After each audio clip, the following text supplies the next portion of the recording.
44비치 팟캐스트는 클라우드 프로그래밍 IT 소식을 다루는 개발자들의 방송입니다. 구독과 좋아요 눌러주세요.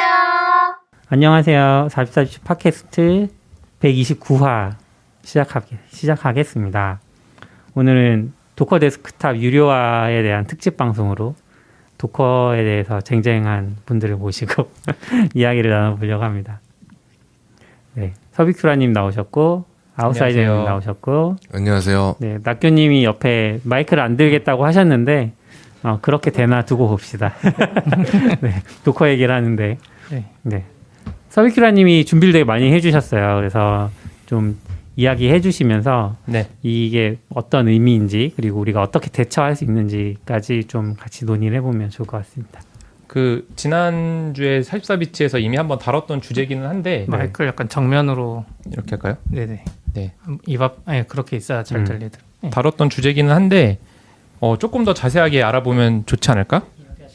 네, 라는 생각이 들어가지고 하는 김에 좀 찾아봤더니 제가 또 몰랐던 내용들도 되게 많고 도커가 그동안 많이 힘들었구나 라는 생각을 많이 하게 되는 그런 계기가 됐습니다. 그래서 하나씩 좀 요번에는 슬라이드로 정리를 해서 보면서 한번 진행을 한번 해볼게요. 슬라이드까지 만드셨네요. 네, 일단은 44비치 제가 한번 검색을 해봤더니 연관 검색어 첫 번째가 도커예요. 도커. 와. 네, 그만큼 저희 44비치가 뭐 인프라 방송도 아니고 저희 범용적인 방송이지만 이제 도커가 그만큼 굉장히 애정하고 있다라는 걸 알 수가 있고 또 제 아이디 서비큐라 검색을 해도 이제 도커가 상위에 노출이 됩니다. 또 지금 저를 또 있게 해준 것 중에 또 큰 역할을 한 게 또 도커기도 하고 그만큼 참 도커에 대해서 애정이 지금 많은 상태고 그리고 뭐 아시는 분은 아시겠지만 그 대권님이 그 데뷔 2014년도에 요 도커로 보는 클라우드 서버 운영의 미래라는 걸로 그 물론 그 대권 낙교님 이전에 이 도커에 대해서 발표를 해주신 분도 있지만 굉장히 큰 데서 발표를 한 건 이게 아마 최초가 아닐까 제 생각에는 그런 생각이 들고 저 때는 네이버 데뷔가 엄청 큰 행사였으니까 맞아요. 그때는 거의 제일 큰 행사가 네이버 데뷔 아니었나? 그 중에서도 제일 큰 방에서 발표했었어요. 맞아요. 기억나요. 그래서 이제 궁금한 게 2014년에 클라우드 서버 운영의 미래라고 하셨거든요. 근데 지금 2021년이라서 한 7년 지나면은 이제 그때 미래가 지금의 현재가 아닐까? 라는 생각이 드는데 현재 진짜 많이 쓰고 있는 것 같아요. 그때 그 예언이 맞았어. 그때만 해도 도커 잘 아시는 분도 없고 그랬는데 저때 기억이 나는데 회사에서 도커를 써보자 그래서 막 써보고 있었거든요. 0.6 버전. 맞아요. 이 정도 시기였어요. 그리고 뭐 무슨 드라이버 되게 불안정하고 드라이버 불안정하고 EXEC 없어가지고 도커 이미지 만들 때 맨날 SSH 설치하고 막 그랬었거든요. 저는 저때 회사에서 주는 리눅스 OS가 CentOS 옛날 버전밖에 없으니까 맞아요. 옛날 버전은 또 안 됐어. 거기에 도커 깔려면 엄청난 노력을 해야 돼서 진짜 그런 기억도 나네요. 그리고 이 시점에 저희가 이제 모임을 되게 활발하게 했었는데 첫 번째 도커 코리아 온라인 미트업도 이 시기에 했었고 2014년이니까 진짜 오래되긴 했었죠. 그러네요. 이때 제가 그 유튜브 보면서 깜짝 놀란 게 여기 CP님 그 풋풋한 모습 보이십니까? 아마 이때 사진도 그 시절보다 더 이전 사진으로 쓰셨던 것 같은데 정말 이렇게 놀라웠고 여기 낙교님 그리고 저랑 제윤님이랑 뭐 다른 분들도 재홍님 한스님까지 다 해가지고 이때는 너무 도커가 뭔지도 모르고 뭔가 좋은 것 같기는 한데 그래서 이렇게 으쌰으쌰 해가지고 참 열심히 공부했던 것 같아요. 이때가 제일 어떤 스터디에서도 되게 재밌었던 것 같고 기술도 되게 의미도 있고 또 빠르게 성장하는데 우리도 같이 성장하는 느낌도 들고 그래서 되게 좋았던 것 같고 또 이 도커 이 미드업 하면서 도커랑 저희가 또 인연이 생겨가지고 이제 캘리포니아 샌프란시스코 갈 일이 생겼는데 그때 도커사에 얘기를 해서 좀 방문을 하고 싶다. 그래서 방문도 그때 했었고 그때 보면은 뭐 이런 뭐 풍선 같은 것도 있고 요게 저희가 엄청 많이 받았던 거예요. 기억나시나요? 캔버스 해가지고 저희가 이제 미드업할 때 좀 후원 좀 해달라고 해서 옷이랑 스티커 같은 거 많이 받았었는데 항상 저런 박스로 왔었어요. 뭔가 지저분해. 겉에가 뭔가 어디서 많이 배송 때문에 지저분한? 저때 도커 규모가 얼마나 되는 것 같았어요? 그때가 그렇게 안 컸어요. 그러니까 그때 이사 갈 준비를 하고 있다라고 했었는데 그때만 해도 사람 되게 적었었고 그때 저희가 가니까 그 제로미라고 되게 그때 당시에 메인으로 일하시던 개발자분이 직접 오셔가지고 저희랑 뭐 대화해주시고 저희는 그때 되게 초보자였는데 네. 그래도 뭐 질문도 하고 답변도 들을 수 있는 네, 이거 좋은- 다음에도 한 두 해 연속인가 계속 갔었는데 갈 네. 때마다 계속 사무실이 바뀌었었어요. 회사가 계속 커지면서. 저 때는 되게 쬐끔했을걸요? 이제 막 이사 갈 거라고 그랬던 것 같아요. 맞아 엄청 네. 작은 규모였던 것 네. 같아요. 이때가 엄청 작은 때였고 네, 그다음부터 엄청나게 폭풍 성장을 하긴 했었죠. 근데 이제 도커가 정말 충격적인 소식을 발표를 했죠. 도커가 업데이트하고 확장했다. 서브스크립션을. 대체 서브스크립션 뭘 확장했냐라고 해서 제가 좀 자세히 찾아보니까 도커 데스크탑이 이제 유료화를 이제 발표를 했고요. 근데 유료화 발표를 저희 구독해 주세요 이러면 설득력이 없잖아요. 네. 그래서 블로그를 보니까 나름 이렇게 기승전결을 이렇게 해주시긴 했더라고요. 그래서 처음 하는 말이 현재 수백만의 개발자가 도커를 사용하고 있고 이제 프로페셔널 디벨로퍼의 55%가 매일 도커를 사용한다라고 얘기를 했고 그래서 예상으로는 2030년에 4,500만이 사용할 것으로 보인다라고 해서 지속 가능한 확장을 하려면 하면서 괄호 열고 또 얘기해 주신 게 개발자들이 사랑하는 무료 도커 경험을 위해서 구독을 해 주십시오라고 이제 발표를 한 것 같아요. 근데 요거 이제 문제가 좀 있죠. 왜냐면은 지금까지 보지 못했던 어떤 구독 모델이라고 해야 되나? 네. 네. 그래서 그 퍼스널은 당연히 무료로 이제 도커 데스크탑을 사용할 수 있고 이제 프로는 이제 개인인데 또 프로로 사용하고 싶으신 분들이 사용하는 서브스크립션인데 거기도 이제 도커가 포함되어 있고 이제 팀도 포함이 되어 있고 비즈니스 이렇게 포함이 되어 있는데 여기서 이제 제일 애매했던 게 내가 그러면은 이 도커 데스크탑을 사용하기 위해서 구독료를 내야 되냐라는 게 FAQ에 이렇게 올라와 있더라고요. 그래서 거기서 나왔던 게 작은 회사인 경우엔 가능하다. 그래서 한 게 250명보다 작거나 뭐 연매출이 뭐 10밀리언이니까 100억 정도. 100억 이하인 회사에서 가능하고 뭐 개인적인 용도 가능하고 뭐 교육 용도로 가능하고 오픈 소스에서 가능하다라고 해서 이게 과연 이 사람 수랑 매출로 제한을 하는 게 맞는가? 라는 생각이 좀 들긴 했었어요. 이런 경우가 있나요, 근데? 이렇게 지난주에도 얘기했지만 이런 경우가 없었던 이유가 이걸 어떻게 증명할 거냐는 거죠. 그게 이제 가장 어려운 포인트니까. 좀 그러니까 B2B면 일반적으로 비즈니스면 무조건 사. 이건 깔끔하잖아요. 그래서 그쵸. IP도 추적하고 뭐 하면 되는데 IP 추적량 실컷 했더니 우리 249명인데 우리 매출 공개할 수는 없지만 100억 안 돼 막. 매출은 실제로 공개도 잘 안 되잖아요. 상장사가 아닌 이상. 거기서 좀 어려울 것 같아서 그러니까 거의 처음 보는? 모르겠어요. 우리가 아는 소프트웨어 세계 말고 다른 쪽에는 있을 수도 있는 것 같은데 뭔가 차라리 다 그냥 회사 용도로 쓸 때는 유료로 한다던가 그게 차라리 낫지 않았나? 네. 라는 생각이 좀 들어요. 그러니까 제가 볼 땐 배려한다고 좀 작은 회사에서는 그런 제한을 안 두고 하려고 이렇게 제한이 됐던 것 같은데 그게 오히려 좀 더 혼란스러움을 부추기지 않았나 그런 생각이 들고 기간을 보면은 지금 이제 지난달 31일 날 이제 발표를 했고 내년 1월 31일까지 뭐 이제 점진적으로 적용을 한다는 것 같아요. 근데 아마 그 전에 바뀌지 않을까? 설마 이대로 밀고 나갈까 싶은 생각은 있는데 지금 여론 자체가 워낙 좋지 않죠. 그렇죠. 네. 그런 부분이 좀 있습니다. 그리고 이 도커가 그때 지난 방송 때도 말씀하셨는데 약간 설계를 잘 못한다? 약간 플랜 설계를 잘 못한다라는 얘기가 있는데 그 FAQ에도 있어요. 이제 프로랑 팀이랑 그래서 비즈니스 차이가 뭐냐라고 했을 때 프로는 되게 모호해요. 그러니까 개인 개발자인데 개발 생산성을 향상시키고 싶은 사람은 프로를 써라.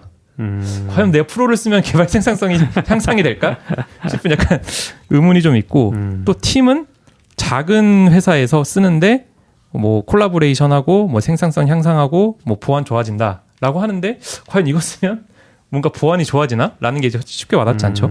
그리고 또 이제 비즈니스는 이제 중간 규모나 큰 규모에서 하는 거고 큰 차이는 없어요. 보면은 이것도 뭐 중앙 관리해주고 그리고 시큐리티 앞에 어드밴스드가 이렇게 붙어요. 그러니까 좀 더 향상된 보안을 제공한다라고 하는데 저는 이제 어떤 느낌이었냐면은 그러면은 돈을 안 내면 보안이 안 좋다는 건가? 그러니까 오히려 좀 약간 부정적으로 들리는. 그러니까 약간 그런 거 있죠. 뭐 AWS를 쓰는데 뭐 월 $100 내면은 보안이 좋아져요. 이런 건 없잖아요, 사실. 그냥 뭐 그거를 위한 모니터링 도구를 뭐 돈을 내고 사용은 할 수 있지만 와프 쓸 때마다 돈 내야 되잖아요. 와프 같은 거. 근데 그런 느낌보다는 뭔가 보안이 오히려 더 취약한가? 우리 이제 무료 버전을 쓰면 저희는 뭐 보안에 노출되어 있는 건가? 이런 더 부정적인 느낌이 좀 드는 좀 아쉬운 그런 부분이 있는 것 같아요. 분명 내부적으로는 뭐 어떤 이유가 있겠죠. 뭐 시큐리티 스캐닝 해주고 뭔가 체크해주고 이런 것들 때문에 보안이 좋아진다라고 한 것 같은데 조금 더 부정적으로 보이지 않나라는 그런 생각이 듭니다. 그래서 비즈니스가 그래서 대체 뭐냐라고 했을 때 얘기한 게 뭐 이미지 접근 제한, 그리고 SSO 뭐 연동, 그리고 보안하고 뭐 그 외에 뭐가 있다라고 해서 사실 이것만 보면 아직 제대로 뭔가 안 정해진 것 같아요. 그러니까 비즈니스라는 거 생각은 했는데 거기서 뭘 제공할지가 특별히 뭐가 장점이지? 라는 생각이 좀 아직도 드는 부분이 있습니다. 그리고 마지막은 이제 블로그 마지막에 있는 건데 전 이게 되게 약간 미국 회사 감성인 것 같은데 당신이 만약에 큰 회사의 이제 파트다. 그리고 도커를 사용한다 그러면은 이 포스트를 쉐어하고 요거 PDF를 다운받아서 당신의 팀장에게 보내라. 라는 거가 저는 되게 그러니까 누가 과연 내가 진짜 큰 회사에서 도커를 쓰고 있어. 그러면은 요거 이게 PDF거든요. PDF 두 장짜리예요. 두 장짜리 가면은 이제 도커가 뭐냐 설명돼 있고 플랜 되어 있고 뭐 비즈니스가 뭐가 좋냐 이렇게 써 있는데 이걸 다운받아서 팀장한테 보내는 거죠. 보내고 저희 이거 사야 될 것 같습니다. 이렇게 설득하라고 하는 거를 이렇게 표현해놨던 게 좀 재밌는 부분이었습니다. 그래서 요거가 나오고 굉장히 이제 커뮤니티도 뜨거웠던 것 같고 뭐 지난주에도 말씀하셨지만 뭐 이 도커 데스크탑을 대체하기 위한 글들도 막 굉장히 많이 올라오고 그래서 분명 좀 아쉬운 게 있어요. 그러니까 그런 수도 있잖아요. 도커 요새 힘들었으니까 그래도 좀 유료로 구독을 해서 도커한테 힘이 되어주자. 약간 이런 여론이 있으면 좋은데 그런 여론은 아직 좀 보기 어렵지 않나. 거의 기다렸다는 듯이 맞아요. 네 여기저기서 막 부분이 있었고 저도 뭐 그런 생각했으니까 그럼 뭐 쓰지? 뭘로 갈아타야 되지? 네. 그러니까 이런 생각을 하게 됐으니까. 네, 그래서 여기까지가 이제 도커가 발표한 내용이었고, 그래서 이거를 보면서 뭐 도커에 대해서 다 아시겠지만 저희 방송 들으시는 분들은 다 인프라에 관심도 있고 도커 아시겠지만 그래도 도커가 뭔지 이제 잘 모르시는 분들도 계실 것 같아서 좀 간단하게 정리를 한번 하고 그 다음에 도커가 어떤 여태까지 삽질을 했는지도 한번 얘기를 해보겠습니다. 그 처음에 이제 도커가 나오기 전에 서버 가상화라는 기술이 있긴 했었어요. 그때 뭐 이제 VM웨어 있고. 그 젠이 아마 AWS에서 쓰는 기술이겠죠. 그래요? EC2? 그쪽에서 예전에 썼던 걸로 알아요. 네. 그리고 파스 뭐라고 하죠? IaaS 회사? IaaS? 이아스요? 이아스 할 때 저걸 많이 썼던 거 아닌가요? 리눅스에서 뭔가 이런 걸 썼었고 뭐 KVM 저는 KVM 한번 시도해봤다가 너무 어렵더라고요. 그러니까 뭐 설치부터 굉장히 복잡하고 그리고 요 밑에 거는 사실 도커가 나오기 전에 있는지도 몰랐어요. 그러니까 요거는 젠하고 KVM은 그냥 리눅스를 쓰는데 가상화를 쓰려면 이런 기술이 있구나라는 건 알았는데 이제 도커 나오고 도커 공부하면서 본 게 솔라리스도 뭐 존이라는 게 있고 프리비에스도 제일이라는 게 있고 리눅스도 뭐 LXC라는 게 있어서 뭔가 컨테이너 기술이 있다 정도까지만 했었고 이걸 사실 알아도 쓸 수가 없죠. 왜냐면 너무 어렵고 거의 뭐 구글이나 뭐 AWS 정도 되지 않으면은 거의 쓰기 어려운 그런 기술이었던 것 같아요. 낙교님이 그 44비치에 연잭을 쓰신 게 있잖아요. 뭐 네임스페이스에 한 땀 한 땀 해서 도커를 구현하는 거, 맞아요. 네임스페이스 격리하고 뭐 CH 루트 하고 이런 식으로 이걸 누가 해? 생각이 들죠. 하다 보면 하나하나도 힘든데. 네. 그래서 그런 생각이 들 때 진짜 도커가 엄청난 일을 했죠. 요 컨테이너 기반의 오픈 소스 가상화 플랫폼. 이거 약간 헷갈릴 수 있어서 그러니까 도커가 이제 제품 이름이기도 하지만 이게 결국 회사 이름이잖아요. 네, 회사 이름이랑 지금 같은 상황이라서 조금 더 자세하게 표현하면 도커 엔진을 만든 거죠. 그래서 도커 엔진을 만들어서 정말 요 가상화 시대에 엄청난 그 폭풍을 가지고 왔죠. 엄청나게 인기가 많아졌고 그리고 또 도커에서 만든 게 도커 허브. 이것도 머리가 진짜 좋았던 것 같아요. 그러니까 뭐 버추얼박스나 이런 것도 이미지를 쉽게 다운로드 받기가 되게 어렵잖아요. 공유하기도 어렵고. 근데 이 가상화에서 용량이 보통 한 1기가 정도 되겠죠? 네. 1기가 이상 되는 애들의 이미지를 요 허브에다가 넣을 수 있고 푸시할 수 있고 이걸 또 받아서 풀할 수 있는 요거를 했다라는 게 또 도커의 성공 요소 중 하나였던 것 같고 그리고 또 만든 게 이제 도커 데스크탑.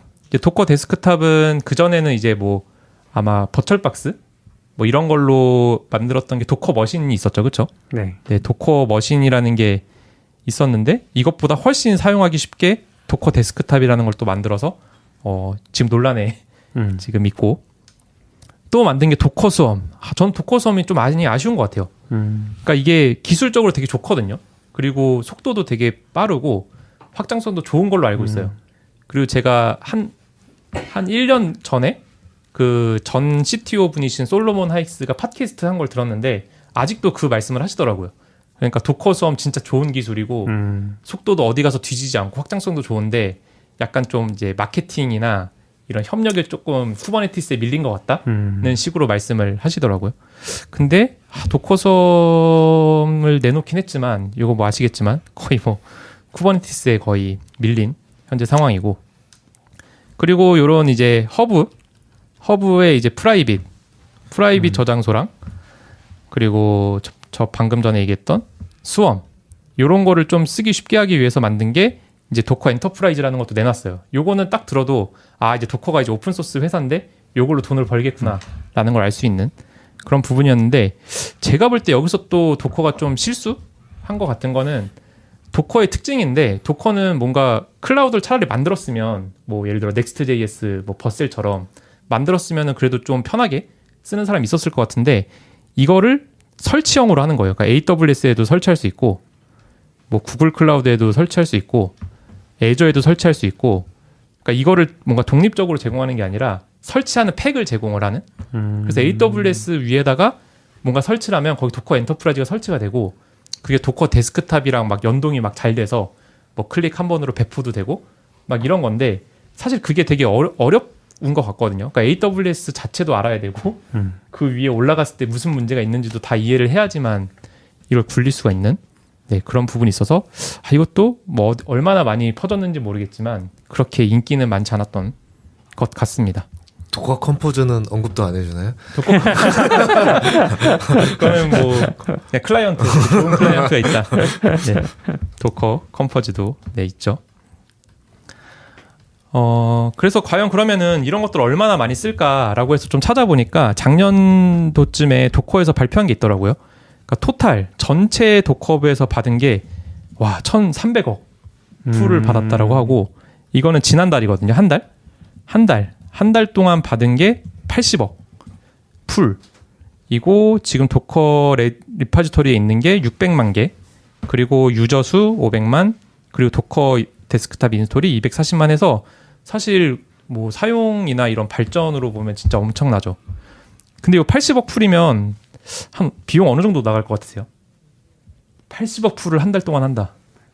근데 그 용량이 상관이 있는 거잖아요. 트래픽 사실은. 그렇죠. CDN 비용이면 아마 몇백억 나갔을 것 같은데. 그래서 제가 계산을 해봤어요. 계산해봤는데 이제 80억이고 뭐 용량이 다 다르긴 하겠지만 1기가라고 하면은 1십 100, 1000만 10, 100만 1000만 1억 한 80억 기가바이트 되겠죠. 네. 그리고 800만 테라바이트 되고 8000 페타바이트에 8 엑사바이트죠. 엑사바이트 처음 들어봤는데 8 엑사바이트 정도가 되고 뭐 클라우드 프론트 프라이스에서 제일 높은 게 지금 5 페타바이트 초과하면 0.02달러 정도 나온다라고 했을 때 대략 한 1.6억에 나오고 한화로 치면 한 2천억. 그럼 제가 대충 맞춘 것 같아요. 그래요? 왜냐면 저건 리스트 프라이스니까. 그렇죠. 리스트 프라이스고 아마 따로 계약을 하고 훨씬 더 저렴하게 계약을 했겠지만 저 정도 용량이면 어마어마하게 할인해 줄 것 같은데. 한 20억 될 것 같은데요? 네? 20. 예. 그렇게나 100억 비트로 내려올 것 같은데 저 정도면. 그런가요? 솔직히 저 가격에 CDN 쓰는 사람 없잖아요. 그렇죠. 이제 뭐 CDN은 뭐 아카마이나 이런 데도 막 깎아주고 하니까. 그럴게요. 소수점 밑에 0이 하나밖에 없는데. 네. 지금 그래도 0 하나만 더 붙으면 200억 되는 거잖아요. 20억이라는 건 사실 월 20억이면 쉽지 않은 지출이긴 하죠. 그렇죠. 그래서 그래서 레이트 리밋하고 하는 거 아니에요? 정말 힘들었겠구나. 수익은 없고 매달 사용자 늘어나고 돈은 또 계속 나가고 이렇게 힘들었겠구나라는 걸 좀 이해를 할 수가 있었습니다. 아까 많이 투자받은 게 별로 많이 같지가 않네요. 맞아요. 아니요. 근데 미국이니까 월 20억은 제 생각엔 인건비보단 적었을 것 같다는 생각이 들어요. 저 CDN비는. 미국이잖아요. 또 워낙 비싼 인재들이라 인건비랑 저 정도 CDN 비용이 막 회사를 막 휘청거리게 할 정도는 아니었을 것 같다는 생각은 좀 들긴 하네요. 근데 왜 이렇게 제안을 했을까? 그거라도 줄여야. 맞아요. 그거라도 찌르는 거죠. 그것도 그리고 스토리지도 줄였잖아요. 뭐 6개월 이상 업데이트 안 한 이미지 다 지워버리겠다. 네, 맞아요. 그래서 지금 말씀드린 게 이 도커 엔진, 그리고 이미지 저장소, 오케스트레이션, 데스크탑, 클라우드. 그러면은 도커가 이거 말고 없죠? 아까 컴포즈? 네, 컴포즈까지. 네. 이게 분명 이거 많이 쓰긴 하는데 그럼 이걸 가지고 돈을 벌어야 되거든요. 도커 입장에서는. 그러니까 뭐 엔진으로 돈을 벌던, 허브로 벌던, 뭐 스웜으로 벌던, 뭐 데스크탑으로 벌건, 클라우드로 벌어야 되는데 그래서 찾아보니까 다 하나씩 시도를 했더라고요. 도커 엔진으로 돈 벌려고 했던 거 혹시 기억나시나요? 뭐가 있죠? 엔진을? 네. 이게 2017년에 갑자기 도커 엔터프라이즈 에디션이랑 나왔어요. 저런 거 있었는데. 네. 그래서 아닌데. 도커를 원래 쓰고 있었는데 이게 이름이 바뀌었어요. 도커 C 커뮤니티 에디션이라고 이제 패키지명이 바뀌고 여기서 쭉 나와서 도커 E 맞아요. 한 번도 써본 적은 없지만 도커 E라는 게 나와가지고 이것도 약간 좀 특이한 게 이 도커 E라는 걸 나오면서 또 세 가지 요금제를 또 이렇게 내놨어요. 베이직, 스탠다드, 어드밴스드 해가지고 과연 무슨 차이가 있나 싶긴 하지만 네 어쨌든 이런 세 가지를 내놨었고 약간 이런 형태로 이제 그때 설명을 했던 것 같아요. 그러니까 도커 커뮤니티 에디션은 뭐 약간 이런 주기로 이제 내놓는데 유지 보수 기간이 짧은 거죠. 그러니까 무조건 새 버전으로 가야 되는 거고 이제 도커 2는 최소 이제 1년 동안 서포트를 하면서 이렇게 길게 가져갈 거다라고 했는데 이게 돈이 과연 될까? 누가 도커 2를 쓰지? 라는 생각을 했는데 아니었어요. 이게 되게 좋더라고요. 여기 댓글이 있는데 누가 이제 써놓은 거예요. 이게 도커 2가 나오고 나서 내가 그 레드햇 엔터프라이즈 리눅스를 쓰는데 거기에 도커 C 패키지가 없다. 어떻게 된 거야? 이렇게 하고 질문 올렸더니 답변이 레드햇 엔터프라이즈 리눅스는 커머셜 리눅스 맞죠? 네, 유료니까 도커 엔터프라이즈 에디션만 있다. 그리고 동일하게 수세 리눅스 엔터프라이즈 서비스도 엔터프라이즈 2만 있다. 그리고 도커 C를 쓰고 싶으면 페도라나 센트OS를 써라. 라고 이제 댓글을 이렇게 북붙여서 다 달아놨더라고요. 질문한 사람들이 되게 많았는데 이 내용이 다 똑같아요. 저게 라이센스로 뭘 막아놨나 보네요. 상용 소프트웨어는 C를 못 쓰게. 그렇죠. 그래서 저는 머리가 너무 좋잖아요. 지금 이 RHEA를 쓰는 그 기기에다가 도커 2만 설치한다고 생각을 하면 그리고 또 그거 쓰는 사용자들은 그래도 조금 이렇게 돈을 지불할 의사가 있는 사람들이 보통 요 엔터프라이즈 리눅스를 쓰니까 그러면 그런 사람들한테 도커 2를 한 대씩만 팔면 대박이다 라고 아마 내부에 생각한 것 같아요. 그래서 어떻게 됐는지 아세요? 그래서 바로 올라오죠. 어떻게 하면 도커 C를 엔터프라이즈에 설치할 수 있나요? 라고 해서 똑같이 써놨어요. 여기 설명을 보니까 지금 도커를 설치 못한다 그런다. 그리고 17.03부터는 only 2만 있고 C는 없다 라고 해서 누가 질문 올렸어요. 그랬더니 또 바로 답변 달려요. 이게 약간 좀 오픈소스에 어쩔 수 없는 부분인 것 같은데 뭐 레드의 계열이니까 다 염 패키지맨이 써있겠어. 염 패키지에다가 요 리폴 추가를 해요. 센트OS용 리폴 추가하고 이렇게 한 다음에 설치하세요 라고 해서 그냥 뭐 의미가 없어. 사람들이 그러니까 그런 게 있는 것 같아요. 그러니까 이 일을 하면 엔터프라이즈 에디션을 쓸까라는 생각이 들게 해야 되는데 왜 이거 써야 되지? C 설치 못하나? 약간 이런 식으로 자꾸 가게 되는. 그래서 이게 이제 얼마나 많이 퍼졌는지 모르겠지만 아마 많은 곳에서 그래도 도커 커뮤니티 에디션을 쓰지 않았을까라는 생각이 들고 아마 이때부터 비즈니스 모델을 좀 잘못 간 게 아닐까라는 생각도 좀 들었습니다. 그리고 더 큰 문제는 이 도커가 이런 식으로 생겼잖아요. 도커 데몬이라는 게 있고 사실 저희는 이제 클라이언트로 접속하고 얘가 뭔가 이제 또 도커 컨테이너를 띄우는 식인데 이 방식이 또 비난을 엄청 많이 받았어요. 뭔가 데몬이 죽으면은 컨테이너가 모두 죽어버리고 그리고 보안적으로도 무조건 루트로 띄워야 되고 그런 부분이 되게 안 좋아서 이게 굉장히 많은 데서 비난을 이제 받았죠. 이거 뭔가 방식이 잘못됐다. 뭔가 이 데몬 방식이 별로다라는 생각을 얘기가 나오면서 아마 첫 시도였던 것 같은데 이제 코어OS라고 요 도커 나오면서 비슷한 시기에 지금 이제 K8S의 엣지디 만드는 회사죠. 네, 엣지디 만드는 이제 회사인데 요 코어OS에서 RKT라고 그런 데몬이 없는 방식으로 뭔가 컨테이너를 실행할 수 있는 네, 그런 걸 이제 내놨고 요 코어 OS가 레드에서 이제 인수가 됐잖아요. 인수가 되고 또 이제 판맨이라는 거에 아마 참여를 했을 거예요. 그래서 지금 이제 검색해 보시면 도커의 대안으로 나오고 있는 이제 판맨, 이것도 이제 데몬이 없는 방식이고 이런 식으로 이제 새로운 걸 자꾸 만들고 또 크라이오라고 이제 쿠버네티스에서 주로 사용하는 이제 도커 대신에 사용하는 엔진인데 그것도 뭐 레드햇, 뭐 인텔, 수세, 뭐 IBM 해가지고 온갖 회사들이 다 참여해서 마치 이 도커 제품을 반대하는 느낌의 이런 좀 안 좋은 네, 더 분위기로 갔던 것 같습니다. 그래서 도커 엔진 자체가 저희는 뭐 도커 엔진 물론 쓰긴 하지만 자꾸 이런 안 좋은 소식이 많이 들리는 그런 게 좀 있었고 또 도커 허브 이건 초창기 프라이스 모델인데 지금은 이제 프로만 쓰셔도 그 프라이빗 저장소를 언리미트하게 할 수 있는데 초창기엔 이렇게 했었나 봐요. 그래서 한 대는 이제 무료인데 5대는 $7, 10대는 $12.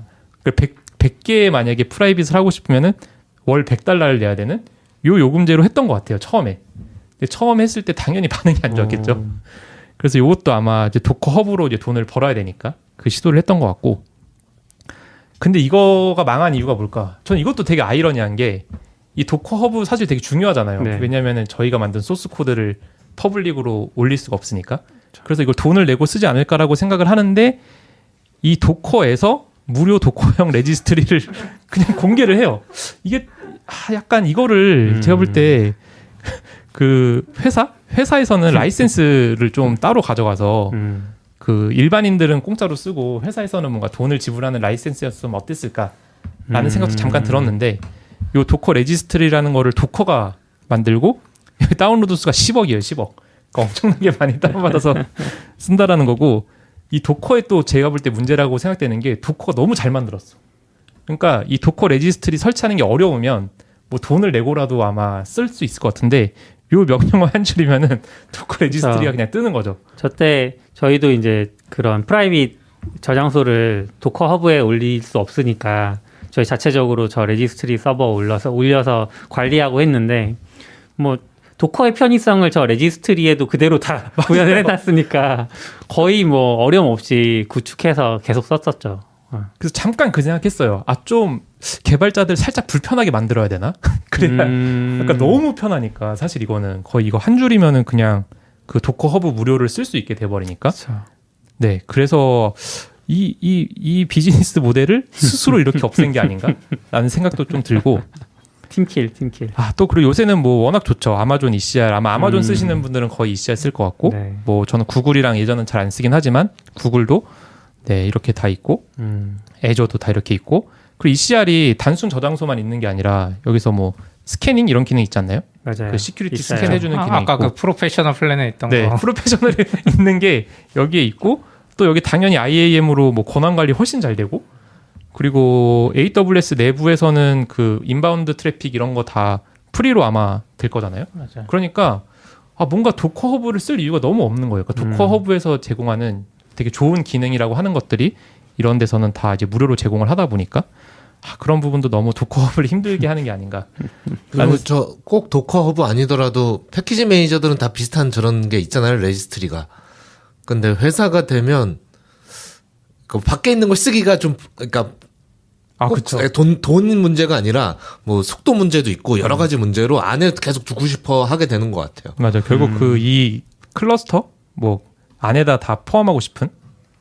네. 네. 그래서 저는 사실 도커가 레지스트리 안 만들어졌어도 누군가 만들어서 이미 10억 개 다운로드를 했을 거라고 생각하긴 합니다. 그 하버도 하버도 맞아요. 있는 것 같고 네. 뭐 그런 이유가 아마 금방 또 누가 만들었겠죠 아마. 그래서 그런 부분이 있고 또 여기서 하나 또 이해할 수 없는 게 하나 나왔었죠 중간에. 갑자기 도커 허브 다운로드 레이트 리밋을 걸어요. 이거 되게 약간 좀 쇼킹하긴 했거든요. 네. 좀 완전 처음 보는 방식이에요. 이거 뭐지 했는데 이거 너무 어려워. 이거 해석이 되게 분분했어요. 이게 대체 뭐라고 써 있는 거냐 라고 해서 그때 제가 한번 정리를 했던 게 익명 유저 도커 로그인을 안 하면 IP 기반으로 6시간 동안 100번 리퀘스트 제한한다. 그리고 로그인 유저 하면은 계정 기반으로 6시간 동안 200번. 그리고 지불 계정 유저. 그러니까 도커 로그인 한 사람 중에 뭐 프로나 팀을 쓴다? 그럼 제한 없음인데 제가 최근에 다시 찾아보니까 제한이 또 생겼어요. 하루에 5,000번? 그러니까 이런 제한이 그러니까 이게 처음부터 있었으면 좀 이해했을 것 같거든요. 왜냐면은 워낙 용량이 막 1기가가 넘는 이미지를 주고받고 하는 거니까 사실 저희도 그때 그런 얘기 많이 했잖아요. 너무 해자 서비스 아니냐. 도커허브 대체 어디서 뭘로 돈 버는 거냐 이런 얘기 할 정도로 낙교님이 강의하고 다닐 때마다 도커가 도커허브라는 걸 좋은 걸 만들었다. 이런 칭찬 엄청 하셨던 거 기억나요. 그러니까 굉장히 좋은데 이게 그러니까 약간 뭐라지? 뭐 줬다 뺏는 거?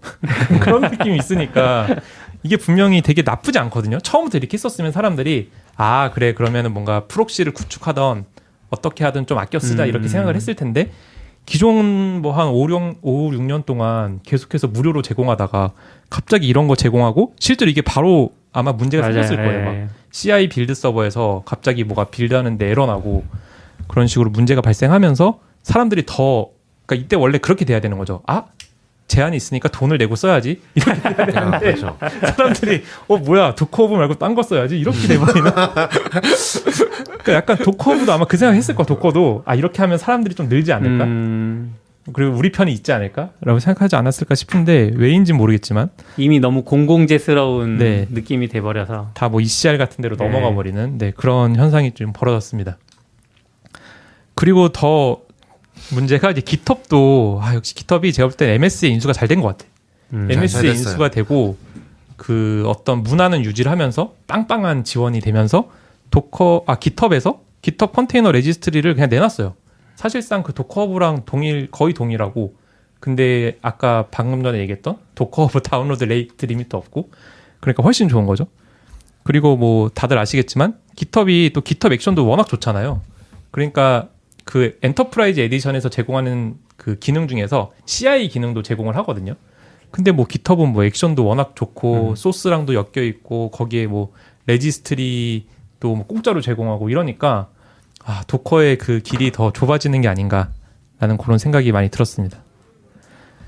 그러면 이제 도커도 잘 안 되고 도커허브도 안 되고 그러면 제가 도커 있으면은 생각할 게 그래 좀 엔터프라이즈를 제대로 가자 3.0 언제 3.0이 됐는지 모르겠는데 3.0을 하고 제가 볼 때 요거가 2.0이 뭔지 모르겠는데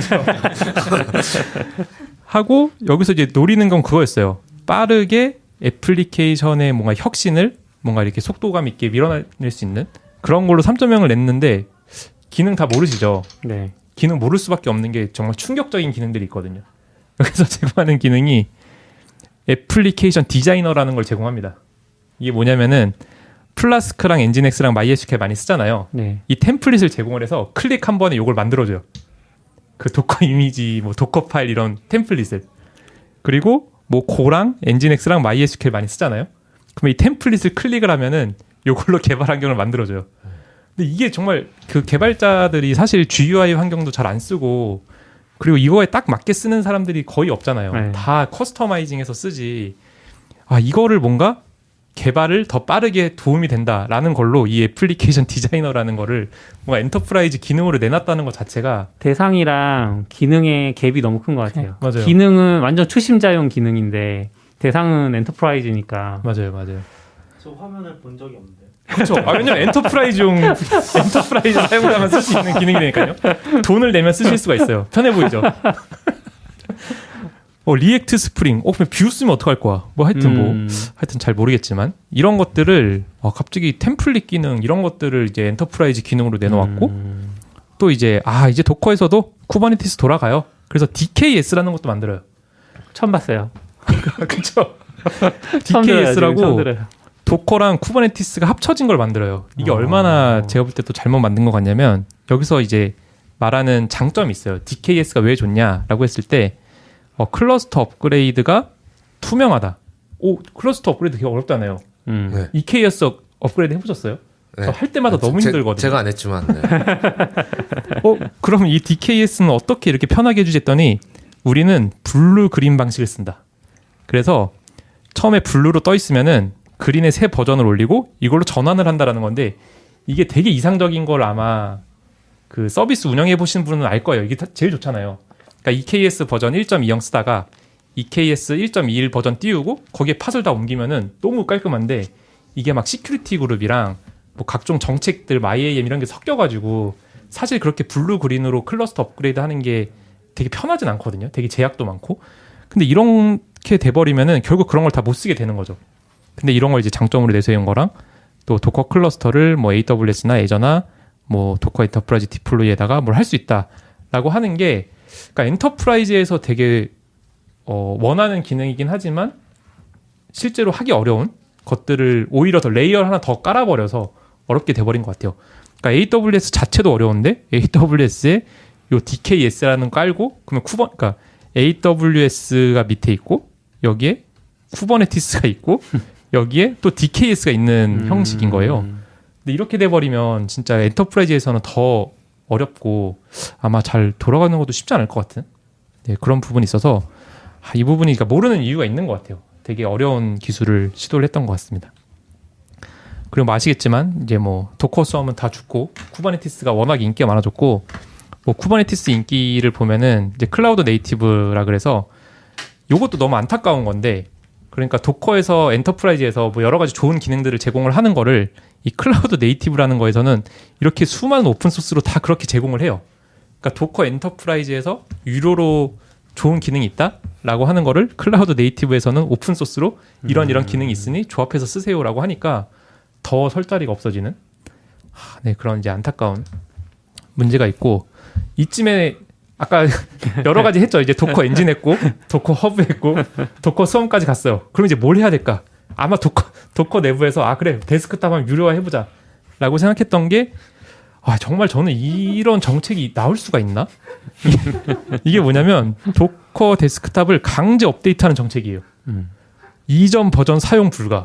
이거 뭐지? 이게 뭐냐면은 도커 새 버전 나오면 이렇게 뜨거든요. 업데이트 레디 투 인스톨에서 3.3.0부터 이게 떴어요. 3.3.0부터 뜨는데 생뚱맞게 스킵 디스 버전 프로라는 게 있어서 이 버튼이 안 눌려요. 이 버튼이 프로가 아니면 안 눌리고 무조건 인스톨하고 리스타트 해야 되는? 근데 또 그것도 아니야. 이거 X 누르면 또 다 끼긴 해요. 맞아. 그러니까 도커가 그 뭔가 배려를 하는 것 같지만 자꾸 심기를 이렇게 뭔가 왜 이러지라는 생각이 들게끔 하는 정책을 하는 거죠. 주죠. 네. 그래서 이것 갖고 사람들이 엄청나게 또 말이 많았어요. 트위터나 이런 데서 대체 이거 무슨 정책이냐. 그리고 아마 피드백을 많이 보냈겠죠. 도커가 그 피드백을 수용을 합니다. 그 전에. 그래도 이게 처음에 나오고 그 트위터에서 설전이 벌어지니까 이 제로미라는 분이 아까 제가 말씀드린 사진에서도 본 분인데 도커 초창기 멤버고 굉장히 핵심 멤버신 분이 하신 말이 있어요. 자, 생각을 해보세요. 도커 데스크탑 매일 쓰잖아요. 그리고 거기에 돈 낼 수 있지 않아요? 뭐 이런 대응이 이런 식이에요. 왜 거기다 돈을 못 내냐? 더 충격적인 거. 업데이트 투 프로 버튼에다 링크를 추가해야 된다. 무슨 링크냐면은 더미가 약간 멍청이 그런 뜻 아닌가요? 네. 약간 멍청이들을 위한 뭔가 이 비용 보고서를 PDF 링크를 걸어야 된다. 그러니까 사람들이 이걸 이해 못한다라는 거죠. 돈이 왜 나가야 되는지. 그런 얘기를 했고 또 되게 위험한 발언 많이 하셨어요. 그러니까 이거는 독점이 아니다. 아무도 막지 않았다. 도커 데스크탑보다 더 좋고 싼 거를 만들라는 걸 아무도 막지 않았는데 왜 비난을 하느냐. 그 필요하면 만들어 쓰세요. 약간 이런 대응. 그래서 네 했군요. 그렇죠. 그리고 여기서 뭐 얘기도 해요. 뭐 모든 개발자 중에 그래도 하나 정도는 유료 프로그램 쓰지 않아요? 라고 하면서 그냥 내세요. 도커 데스크탑도 그냥 내세요. 다른 거랑 동일하게 내세요 하고 요 이모티콘 마음에 안 들죠? 이렇게 손 두 개 이렇게 하고 있는 이모티콘 하면서 약간 좀 좋지 않은 커뮤니케이션이 아니었나라는 좀 생각이 들고 그래서 그거에 대한 피드백을 많이 받고 3.4에서 드디어 바뀌었어요. 3.3 업데이트가 많이 혼란스러우셨죠? 하면서 스킵 버튼을 없앴습니다. 여기 아까 그 프로 버튼 있었던 거를 없애는 거를 3.4 버전으로 해요. 근데 또 웃긴 게 뭐냐면은 없앴잖아요. 근데 2주가 지나면 나타나요. 그러니까 2주가 지나면 나타나고 2주 내에 업데이트 해라? 네. 하고 그러니까 헷갈릴 수 있으니까 하고 또 충격적인 게 X 버튼만 하면 잘 안 보이니까 스누즈라는 글자를 추가했어요. 그래서 이걸 누르시면 무시할 수 있습니다. 라는 거를 굳이 3.3에서 피드백을 받아서 고친 게 3.4 버전이 됐었고 또 제가 그래서 그럼 이거 아예 끌 수 없나? 하고 설정 가봤거든요. 설정 갔더니 이게 비활성화예요. 그러니까 이 오토매틱 피리오디컬리 체크하잖아요. 업데이트 버전이 있는지 없는지. 저는 여태까지 소프트웨어에서 그 업데이트를 체크하는 버튼에다가 유료 기능을 넣은 거를 본 적이 없는 것 같은데. 심지어 팀인데요. 네, 이거는 프로도 아니에요. 팀에서밖에 못해. 프로 사용자도 뭐 할 수 있긴 하겠지만 어쨌든 이런 것도 너무 좀 아쉬운 결정이었던 것 같고, 그리고 뭐 지난 방송에도 얘기하셨지만 그 비용 정책 플랜을 너무 잘 못한다고 생각했던 게, 이게 완전 초창기거든요. 초창기 2017년 그 엔터프라이즈 에디션에 대한 플랜인데 노드당 $750예요. 그러니까 진짜 그땐 약간 돈을 벌려고 했었나 봐요. 그러니까 아까 얘기했던 레드햇 엔터프라이즈 리눅스는 무조건 설치하게 하고 거기에다가 노드당 뭐 750연 받으면은 그래도 꽤 많이 받을 수 있지 않을까라는 계산을 했던 것 같고, 근데 이게 바로 정책이 바뀌어요. 바로 그 전에도 있었구나. 그 전에 원래 비즈니스 데이밖에 없었거든요. 그러니까 뭐 10시부터 7시에서만 응답하는 게 $750였는데 우리 24시간 지원해 줄 테니까 요 플랜 써라고 하는 것도 또 추가를 합니다. 그래서 $1,500. 서포트 플랜이네요. 네, 서포트 플랜이 또 추가가 됐고, 근데 이게 없어지고 그냥 심플하게 또 이렇게 바뀌었어요. 갑자기 어느 순간. 그래서 이제 인디비주얼 개인한테는 $5, 그리고 팀은 $7. 이때는 이제 비즈니스라는 게 없었고, 그러다가 갑자기 라주라는 게 은근슬쩍 들어와요. 은근슬쩍 들어오고 500명 이상인 경우에 $84. 이것도 가격도 되게 비싸. 근데 이게 아마 내부에서 좀 간을 보는 것 같아요. 이렇게 $84로 이렇게 해놓고 반응이 안 좋아지니까 어떻게 했는지 아세요? 반응이 안 좋아지니까 금액 부분이 없어졌어. $84 부분이 없애고 컨택트 세일로 바뀝니다. 네, 일단 컨택트 세일로 바뀌고 요 라지라는 게 최종적으로 현재 이제 비즈니스가 되고 가격도 이제 $21로 되고 뭐 여러 가지 기능들이 있다라는 걸로 해서 이렇게 정책을 했었는데 내부적으로도 뭔가 되게 혼란을 많이 겪는 것 같고 정하는 거에 좀 쉽지 않은 그런 게 아니었나라는 생각이 듭니다. 그래서 도커가 어떤 일이 있었는지를 좀 찾아봤어요. 그래서 무슨 일이 있었을까라고 했는데 그 미란티스에서 도커 엔터프라이즈 인수한 거 혹시 아세요? 네. 네, 저도 들었는데 네. 제가 그때 몰랐었던 건 뭐냐면은 도커 엔터프라이즈를 인수하면서 관련된 자원들도 다 인수를 했더라고요. 그래서 그때 도커에 400명 정도가 있는데 그중에 300명도 다 미란티스로 가고, 또 제가 몰랐던 게 포함해서 뭘 팔았냐면 도커 컨테이너 엔진도 팔았어요. 미란티스한테. 그리고 도커 트러스티드 레지스트리도 팔고 도커 쿠버네티스 서비스도 팔고 유니버셜 컨트롤 플랜, 도커 엣지 테크놀로지라 그래서 뭔가 엔터프라이즈만 판 건 아닌 것 같고 핵심적인 도커 엔진도 팔았다라는 게 되게 좀 의외긴 했었고, 그때 제가 드는 생각이 도커 없는 도커 팀이 됐어요. 그러니까 도커는 이제 갖고 있는 게 도커도 팔고 엔터프라이즈도 팔고 허브랑 데스크탑 2개만 남은 거예요 지금. 근데 저게 표현이 좀 어렵긴 한데 도커 엔진은 오픈 소스 아니에요? 그래서 이게 찾아보면은 네. 이제 도커를 설명할 때 이거는 프로덕트라고 얘기를 하고 모비라는 게 있어요. 모비. 네, 그렇죠. 네, 모비라는 게 프로젝트라고 얘기를 해서 이 프로젝트는 오픈 소스고 이 프로젝트로 뭔가 제품을 만든 게 뭐 도커고 약간 이런 식으로 설명을 또 하더라고요. 그러니까 이게 도커가 잘 못하는 거야. 그러니까 처음에 모비 나왔을 때도 왜 모비라는 프로젝트로 이름을 바꿨지? 라고 하는 것부터 사실 설득이 잘 안 되다 보니까 이런 좀 혼란이 있는 것 같고, 이 혼란을 주는 것 자체가 제가 볼 땐 좀 도커가 설명을 더 잘했어야 되지 않나? 라는 생각이 좀 들었습니다. 사실 저 때도 뭐 기사를 자세히 보지 않았지만 미란티스가 샀다 했는데 지금 설명해 주신 것처럼 도커 엔터프라이즈를 샀다는 게 도대체 뭘 산 거지? 같은. 그렇죠. 이제 뭐가 미란티스 거고 뭐가 도커 건지 잘 솔직히 말하면 모르겠는? 그리고 시간이 몇 년 지났는데 솔직히 말하면 여전히 뭐가 팔린지 잘 모르겠어요. 맞아요. 이게 지금 19년이니까 벌써 한 2년 정도 지났는데 사실 아직도 잘 모르는 그런 좀 문제가 있어 보이고, 그래서 결국 도커 없는 도커 팀이 됐어요. 그리고 그 인수 요게 11월 13일이잖아요. 이거 한 날 또 바로 블로그가 올라오긴 했더라고요. 도커의 넥스트 챕터. 그러니까 이분이 지금 그 대표님이신데 그 생각이 있었던 것 같아요. 그러니까 우리는 그런 B2B를 다 팔겠다. 그리고 우리는 B2C, 이 C는 이제 개발자. B2D가 되겠네요. B2D죠. D? 그런 말 있나요? 네, 비즈니스 투 디벨로퍼라 그래서 개발자에 집중하겠다라고 완전 선언을 했더라고요. 그러니까 여기서 이제 자세하게 내용을 보면은 그런 게 있어요. 그러니까 도커를 개발할 때 쓰잖아요. 그리고 이거를 배포를 하는데 이 배포가 사실 좀 어렵긴 하잖아요. 음. 이 과정을 뭔가 쉽게 해주는데 우리는 집중을 하겠다라는 걸로 아예 회사의 어떤 방향 자체를 정한 것 같더라고요. 그러니까 이거를 집중을 하려면은 사실 뭐 엔터프라이즈도 별로 의미가 없는 거고 뭐 그런 필요 없는 것들 다 판 거죠. 다 팔고 데스크탑, 도커 데스크탑에서 뭐 아직까지 기능이 안 나오긴 했는데 뭐 그런 게 생길 것 같아요. 뭐 클릭 한 번이면은 AWS에 뭐 배포가 돼서 바로 확인할 수 있다던가 네, 그런 식으로 어떤 개발자의 이 워크플로우에 집중을 하겠다라고 완전히 회사를 바꾼 것 같아요. 그래서 넥스트 챕터라 그래서 현재 바꾼 것 같고 근데 좀 아쉬운 거는 이게 2019년 11월이면 지금은 뭔가 좀 그 의도를 알 수 있는 뭔가 제품이 나왔어야 되지 않나? 그게 데브 컨테이너 아니에요?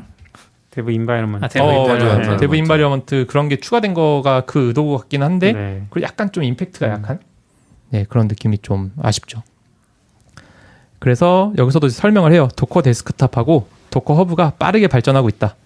그 수백만의 활성 유저가 있고 수십억 개의 이미지를 풀하고 있다.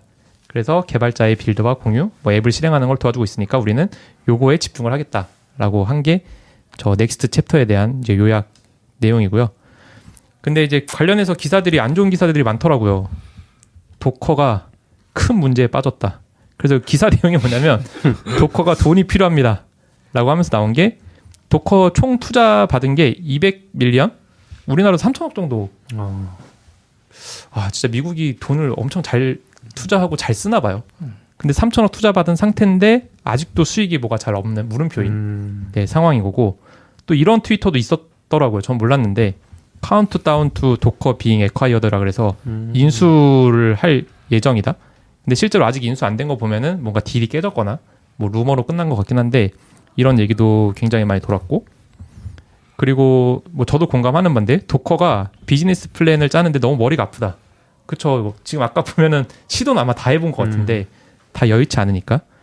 그래서 아쉬운 게 여기 기사의 내용을 보면은 지금 구글하고 마이크로소프트나 AWS는 쿠버네티스로 돈 굉장히 잘 벌고 있고 또 레드햇이랑 뭐 캐노니컬이나 미란티스도 프라이빗 클라우드에서 돈 잘 벌고 있고 근데 도커는 도커 수업 망하고 그리고 뭐 쿠버네티스도 팔고 이래서 지금 뭘로 돈을 벌어야 되냐라는 얘기가 굉장히 많았고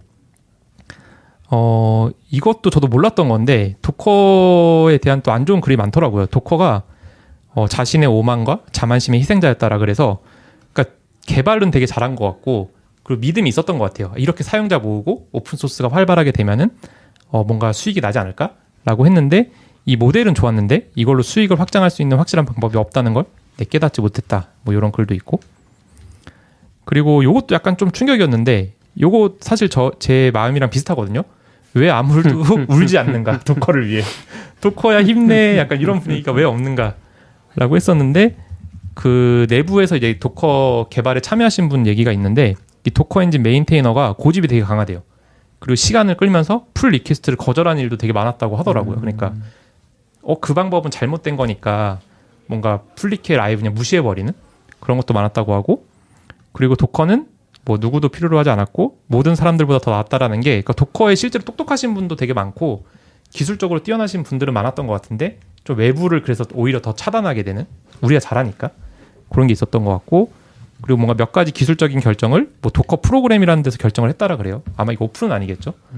그리고 뭐 루트가 필요한 데몬 구조 취약했고 그래서 레드에 이제 판맨까지 만들게 되는 그런 문제가 결국 도커의 어떤 잘못된 선택 때문에 또 생긴 문제가 아니었을까라는 생각이 들고 결국 그것 때문에 이제 쿠버네티스도 도커 지원 중단하기로 했죠.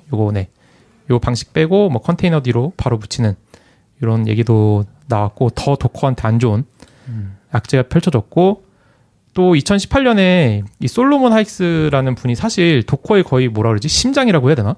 근데 되게 중요하신 분인데 여기 이제 프랑스 분이시니까 프랑스 말로 쓰신 것 같고 이게 이제 안녕히 계세요. 네, 안녕. 네. 그 짤방 그거 아니에요? 네, 맞아요. 이렇게 짤방 이렇게 하는 걸로 해서 그래서 이제 얘기하고 창업자도 떠나고 그러니까 이게 분명 좋으면 안 떠나지 않을까 싶은데 약간 좀 안 좋은 시그널이었죠. 참고로 이 솔로몬 하이스 분이 하시는 거는 대거라는 거 만들어요. 대거는 똑같아요. 디플로이를 편하게 하는데 약간 글루? 그래서 뭔가 기존에 있는 거를 잘 조립하는 역할을 하겠다라는 걸로 이제 하신다 그러고 이거 뭐 관심 있으신 분은 이거 찾아보시면 Q라는 언어를 쓰거든요. 약간 그 해시코프에서 만든 그 HCL? 네, 그 HCL이랑 비슷한 건데, 그러니까 언어 자체에서 뭔가 밸리데이션이 되고 체크가 되는 약간 그 언어를 써서 지금 대거라는 거를 네, 만들고 계시고. 저 대거 만들 때 그 도커 처음에 만들던 개발자들 한 2명 같이 붙어서 맞아요. 그 도커 초반의 개발자들도 다 이렇게 모아서 만드는 것 같고, 그래서 약간 도커를 떠난 것 같지만 또 홍보성에는 도커를 꼭 쓰세요. 우리는 도커를 만들었다. 그러니까 우리 대거 만드는데 네, 참여하세요라고 뭐 버릴 수가 없는 그런 또 부분이 있고, 네, 대거 홈페이지 가면 아직 뭐 아무것도 없긴 해요. 뭐 슈퍼글루 정도만 얘기만 있고, 리퀘스트 어세스 하면 이제 설문조사 뜨는데, 저도 이제 혹시 궁금해가지고 일단은 얼리 어세스 신청만 해놓은 상태고 아직 답변 없고, 네, 나중에 오면은 한번 써볼 생각입니다. 사실 도커에 안 좋은 거는 초반에도 있었어요. 이게 뭐냐면은, 그러니까 저희 여기 계신 분들이 도커 미덥이라는 걸 썼어요. 도커 미덥, 도커 코리아, 네, 도커 코리아 미덥이라는 걸 이렇게 운영을 했었는데, 이 도커 코리아라는 이름을 썼거든요. 그 당시에는 뭐 그런 거 있었어요. 루비 코리아, 네, 루비 코리아라는 게 있었고, 또 뭐 있었죠? 파이썬 코리아도 있었죠. 뭐 파이썬 코리아, 예. 네, 뭐 그런 게 있었는데, 그래서 우리도 도커 코리아, 왜냐면 코리아에 지금 우리밖에 없으니까 선점하는 거죠. 이름이 없으니까. 그래서 도커 코리아라는 이름으로 했는데 갑자기 그 소장이 날라서 소장 처음 받아봤거든요. 그래서 도커의 지식 재산권을 침해한 행위를 중지하세요. 라고 해서 얘기하면 저 소장이 아니고 내용 증명. 내용 증명. 네, 내용 증명인 거죠. 네. 그래서 이거를 받았을 때 제가 그래서 그 커뮤니티 담당자랑 원래 연락을 하고 있어가지고 막 따졌거든요. 왜 차라리 얘기를 하던가 좀 이름을 바꿔달라고 정중하게. 네. 여태 티셔츠 맨날 보내주다가 갑자기 티셔츠를 차라리 안 보내주던가. 네, 관계가 되게 좋았는데 이런 부분에 대해서 도커가 뭔가 이때부터 알았어야 돼. 도커 뭔가 좀 쌓였다라는 걸 알았어야 되는데, 네, 이런 부분도 어떤 그 문제의 한 축이 아니었나라는 좀 생각이 듭니다. 그래서 사실상 이제 데스크탑 발표하고 나서 약간 제가 볼 땐 탈출 러쉬가 일어나는 것 같아요. 탈출해서 바로 나오는 게 뭐 컨테이너 뒤에 리마도 뭔지 모르겠는데 뭐 오픈소스 얼터너티브라고 뭐가 있나 봐요. 검색해보니까 나오더라고요. 그래서 뭐 리마라는 것도 만들고 있고, 그 트위터의 김지연님께서는 요 판맨을 애플 실리콘에 돌도록 포팅도 직접 해주셔가지고 네, 바로 사용할 수 있게 만들어 주시고, 요게 또 해커뉴스 1위까지도 올라갔더라고요. 그러니까 이게 뭐 우리나라에서만 관심 있는 게 아니라 전 세계적으로 지금 이 부분에 대해서 관심이 되게 많은 것 같고, 그리고 규현님도 바로 글 올리셨던데요. 미니쿠베로 도커와 도커 컴포즈 대체하기. 그래서 저게 M1에서 안 돼요, 근데 아직. 뭐 그럴 수는 있죠. 아쉬워요. 근데 너무 첫 번째부터 충격이야. 도커 데스크 삭제하기. 설치하는 방만 써주시면 되지. 굳이 여기서 삭제하는 걸 이렇게 설명도 해주셔가지고. 어렵지도 않은데. 네. 도커 데스크 삭제하기도 써주셨고, 또 요새 뭐 인기 많더라고요. 판맨으로 이제 마이그레이션 하는 방법에 대해서 나오고, 몰랐는데 GUI도 있더라고요.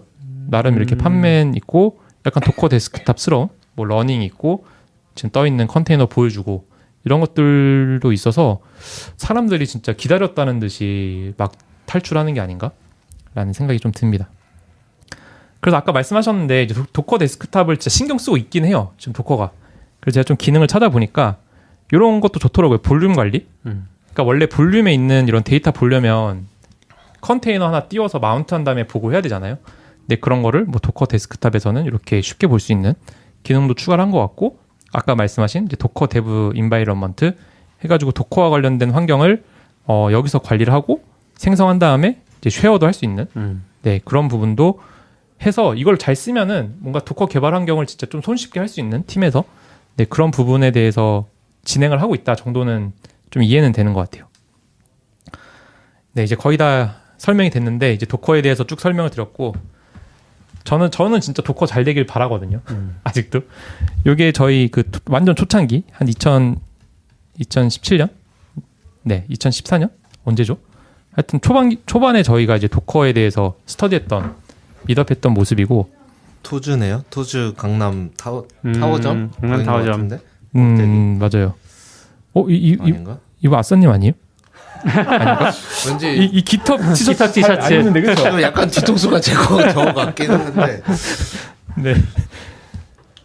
그리고 저희가 이제 미드업 할 때마다 이렇게 도커에서 티셔츠랑 이렇게 이쁜 스티커 인기 그렇죠. 진짜 많았잖아요. 귀여워가지고. 맞아요. 인기 많았어요. 네, 그래서 참 많이 도움을 받았고 저 티셔츠 한 3장 있어요. 저희가 미드업 할 때마다 되게 또 많이 줬어요. 넉넉하게.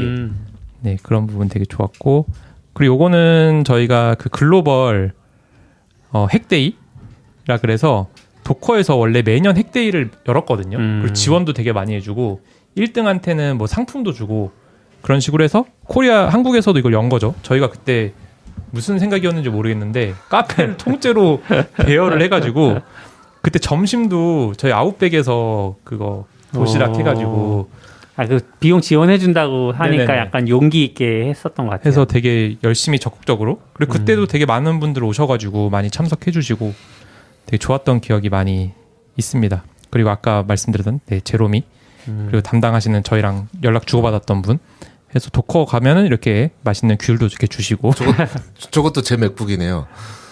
이거요? 그렇구나. 곳곳에 흔적이 있군요. 네, 그래서 정말 좋았던 기억이 많아요. 그래서 제가 좀 곰곰이 생각을 해봤어요. 도커가 뭐가 문제일까라고 했을 때 너무 잘 만들어서 그러니까 그 무료 버전이 너무 좋다 보니까 오히려 더 그러니까 돈을 원래 낼 때 보면은 기능이 부족하거나 아니면 돈을 내서 뭐가 없는 이득이 있을 때 좀 그래도 손쉽게 돈을 내잖아요. 이거는 뭐 개발자가 1시간 투자하느니 그냥 유료로 쓰는 게 더 낫다라는 생각으로 결제를 많이 하는데 이미 도커가 너무 좋으니까 여기다 내가 왜 굳이 돈을 더 내야 되지? 라는 생각이 참 아이러니한 것 같습니다. 네. 그러니까 너무 잘해서 문제인 것 같은? 너무 편해서? 그래서 오픈소스가 문제라고 생각할 수 있는데 제가 그래서 몇 개 오픈소스 회사 찾아봤는데 몽고DB가 왜 이렇게 잘하죠? 네, 몽고DB도 그러니까 어쨌든 IPO를 하고 잘 나가고 있는 거고 그리고 엘라스틱도 잠깐 떨어지긴 했는데 어쨌든 IPO해서 잘 하고 있고 그러니까 도커도 IPO를 해야 되는데 지금 뭔가 BM이 없다 보니까 이제 IPO를 못 하고 힘들어하는 모습인 것 같고 요 오픈소스 관련돼서는 다음에 조금 더 얘기를 아마 하면 더 좋을 것 같고. 네. 그래서 이제 마지막 대안 뭐가 있을까요? 어떤 대안이에요? 이 상황이 뭐에 됐을 때 대한 도커는 어떻게 하면 잘 될 수 있을까? 도커사를 위한 대안인가요? 네, 그렇죠. 도커 데스크탑을 돈 내고 씁니다.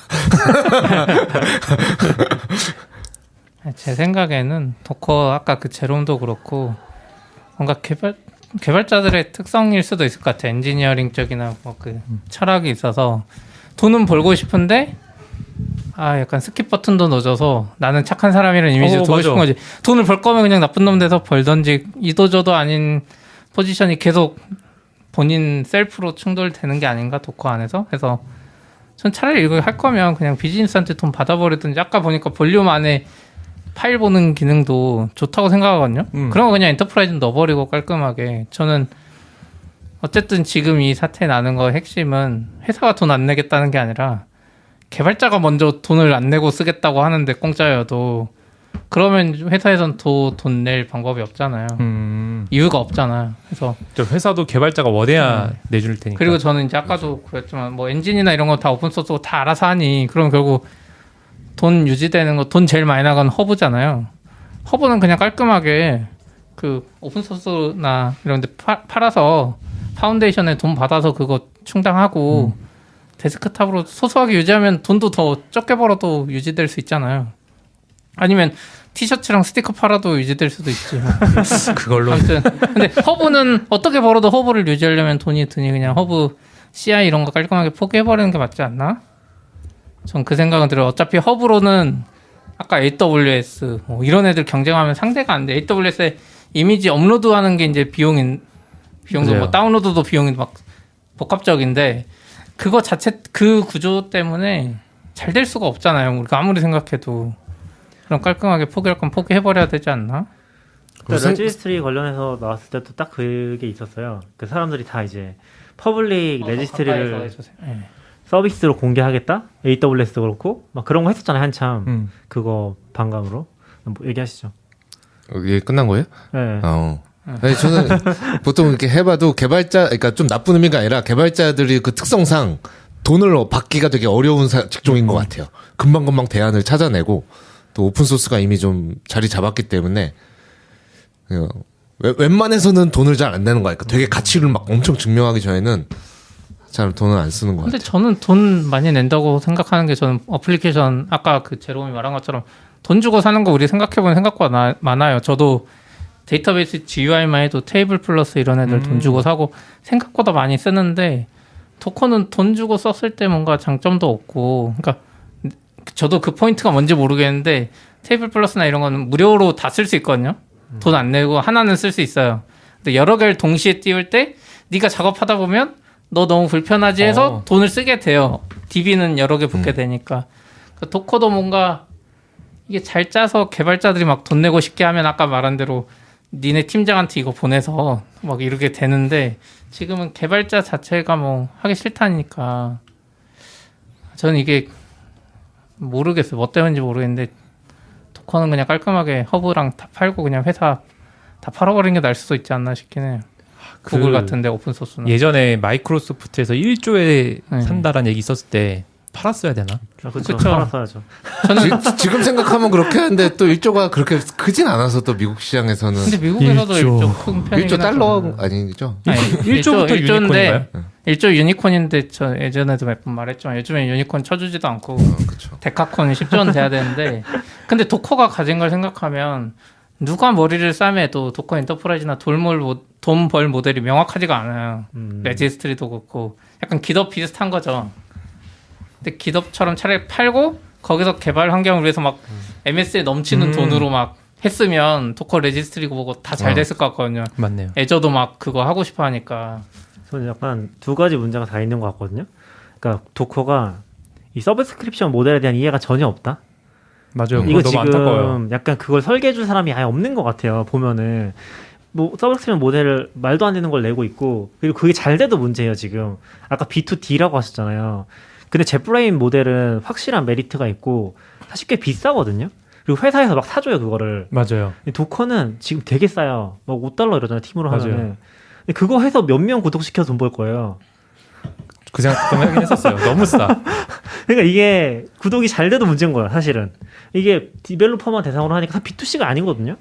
되게 제한적인 상태에서 되게 스페셜리티를 제공해서 비싼 돈을 받아야 되는데 그것도 안 되니까 잘 돼도 좀 문제인 것 같다는 생각 많이 들었어요. 그러네요. 그래서 제가 좀 다른 사례긴 한데 저희가 옥타를 쓰니까 회사에서는 옥타에서 비즈니스 앳 워크라고 레포트를 공개하는 게 있어요. 거기 보면은 이제 옥타로 많이 연동된 앱 순위들이 나오거든요. 뭐 당연히 요새는 다 구독제 앱들이 많이 쓰겠죠. 근데 제가 되게 인상 깊었던 것 중에 하나가 루시드 차트거든요. 뭐 지금 서비쿠라님도 구독해서 아마 네. 많이 쓰시는 걸로 좋아요. 아는데 루시드 차트가 거의 10위권인가 들어가 있어요. 전체에서. 오. 되게 깜짝 놀랐거든요. 왜냐면 저도 예전에 썼었는데 그걸 구독해서 그냥 요 다이어그램 앱이 뭐 잘 나가봤자 얼마 잘 나가겠어 그런 느낌이었는데 약간 이게 외부로 되면서 다른 것들에서 좀 대체할 수 없는 부분들 제공해 주다 보니까 그리고 이제 협업하는 부분들 그런 거 실제로 쓰면 대체하기가 좀 힘들거든요. 그런 거 제공하니까 이게 약간 회사 단위로 구독을 많이 하는 느낌이긴 했어요. 개인으로 쓰는 게 아니라 회사 단위로 통째로 구독을 하는데 이게 뭐 줌 같은 것도 그런데 막 돌려쓰고 그러잖아요. 그런 걸 좀 하기 힘든 모델로 제공을 해주면은 다 구독할 수밖에 없거든요. 그만큼 돈이 이제 고정비로 쭉쭉 나가는 거죠. 그런 게 되게 좋은 사례가 아니었나? 라는 생각이 좀 많이 들었어요. 성장한 걸 보니까. 도커는 이제 그렇게 하기도 좀 애매하고 뭔가 되게 애매한 상황에 빠져 있다는 느낌이 많이 드는 것 같아요. 킬러 피처가 없는 게 문제인 것 같아요. 그러니까 인텔리제이는 약간 회사에서 비싼 돈 주고 사면 개발자들도 되게 만족하고 그런 또 그런 인식도 있잖아요. 아, 저 회사 가면은 인텔리제이 뭐 풀 버전 사준대. 약간 이런 거 자체가 어떻게 개발자에게 되게 도움이 된다라는 느낌이 드는데 저 회사 가면 도커 데스크탑 사준대라고 했을 때 뭔가 우리 채용 공고에 써놓을까요? 도커 데스크탑 사줍니다. 근데 저는 이제 아까 제롬이 쓴 글도 보고 하면서 제롬이 또 그 말했잖아요. 아니 막은 것도 아닌데 오픈소스 니네 만들던가 막 이런 마인드인데 이게 미국에는 진짜 B2B 이런 게 잘 돼 있고 실제 구독도 회사들이 부담 없이 돈을 내요. 아까 뭐 3,000억 투자 받아도 아마 한 4,500억은 다 구독에 나갈 거예요. 걔들은 모든 시스템을 거의 구독 인당이 너무 잘 돼 있거든요. 우리가 생각하는 것보다 그쪽을 설계 잘하는 사람이 많아. 근데 제 생각에는 아까 제롬을 포함해서 그 몇 명이 그걸 못 받아들이는.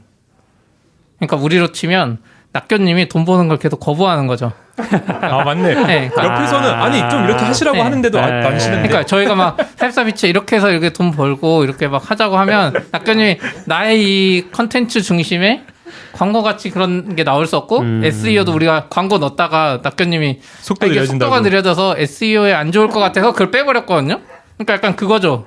여기서 막 해도 제롬이 생각하기에 이게 돈을 벌긴 버는데 약간 개발자들을 위해서 이런 거는 남겨줘야지 하면서 맞아. 그런 막 제 생각엔 그 느낌이 들어요. 왜냐하면 B2B를 그렇게 잘 설계하는 미국 사람이 얼마나 전문가들이 많은데 약간 그러네. 제롬이 말한 거에서도 뭔가 오픈소스를 열려 있으니까 막 뭔가 꼼수를 계속 찾는 거죠. 그래서 회사는 저는 항상 그 생각하거든요. 대표랑 그 중심이 되는 사람이 진짜 중요한데 그래서 약간 뭔가 거기가 막혀가지고 도커도 계속 살 길을 못 찾고 그런 게 아닌가. 허브도 못 버리고. 근데 그렇게 보면 그 아까 오전에 봤었는데 오늘 방송한다고 해서 이제 인포월드에서 도커는 왜 반으로 쪼개졌나라고 해서 이렇게 쓴 글이 있더라고요. 거기에 보면 이제 인터뷰한 것 같지는 않은데 솔로몬 하이크의 얘기들이 계속 나오는데 약간 그런 얘기가 있어요. 그러니까 회사가 솔로몬한테 달려 있었으면 약간 커뮤니티 중심으로 개발 커뮤니티 중심으로 강력히 갔을 거고 여기 벤이라고 나오는데 벤이 대표인 것 같아요. 벤? 벤이었으면 이제 비즈니스직으로 강력히 갔을 건데 이제 둘이 힘을 양분하고 있으니까 양쪽으로 왔다 갔다 하면서 회사 전체가 이게 어느 쪽인지 잘 모르겠다. 그러니까 좀 반신반의하게 된 것 같다라는 얘기가 있고 하이크도 이제 떠나고 나서 내가 이제 더 이상 회사에 있는 게 건설적이지 않았기 때문에 난 떠난 거다. 차라리 내가 CEO가 됐거나 더 빨리 떠냈어야 되는 것 같다 같은 얘기가 있더라고요. 그렇게 하면 지금 CP님이 얘기한 게랑 또 비슷한 것 같고. 근데 방금 말한 게 지금도 유지되는 것 같은 게, 그러니까 원래 저희 회사도 뭐 충돌 이야기하는데 이렇게 충돌해가지고 한쪽이 이제 맞다고 생각하는 거 오래 걸리다 하면 좋은데 이게 제일 안 좋은 게 이렇게 충돌한 다음에 어려우니까 이렇게 둘이 합치는 거지. 이도저도 아닌 걸로 가는 거지. 맞네. 약간 그 상황이 아닌가. 우리가 생각해도 이상하잖아. 할 거면 하든지 말든지. 네. 맞네요. 이게 약간 강제 업데이트 해. 야, 이게 말이 되냐? X 버튼 넣어. 강제 버튼도 있고. 그런 느낌이긴 하네요. 그 약간 되게 안 좋은 사례의 그 결과물인 것 같네요. 전형적인. 그런 것 같아요. 그러니까 회사가 돈 벌 방법은 분명히 많을 거고 도커라는 네임밸류가 얼마나 큰데 이렇게 되는 거 뭔가 회사 구조 문제인 거 아닌가 싶기도 그 하네요. 제로미님도 그만두셨더라고요. 찾아보니까. 그래요? 네, 도커 사람들이 막 뭐라고 하니까 나 도커 그만뒀다. 뭐 나 관계자 아니다. 뭐 이렇게 쓰신 것도 있고.